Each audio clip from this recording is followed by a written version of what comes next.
Helo, blwyddyn 6, Miss Morris ydw i, a fi yw arweinydd yr Adran Saesneg.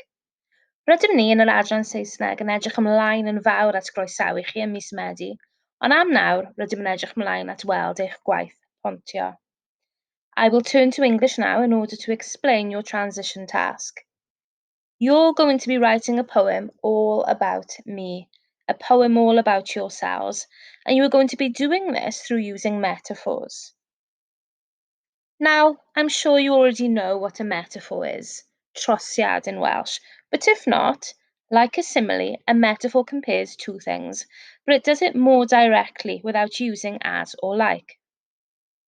For example, Jim is like a prowling panther is a simile. Jim is a prowling panther is a metaphor. Here's Pi Corbett's poem all about himself.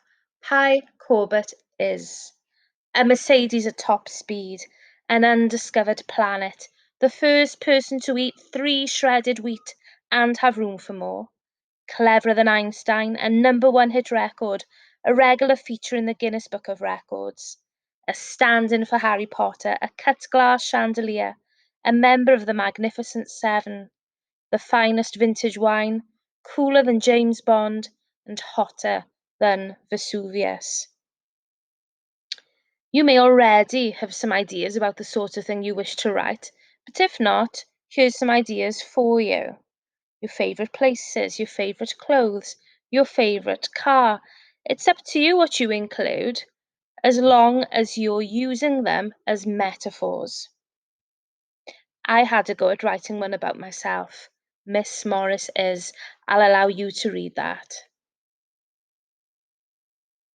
If you find it too easy, try adding some adjectives, like the example on this slide, to make your poem more interesting. Once you have finished writing your poem, submit it on Google Classroom. We look forward to reading it. Diolch yn fawr.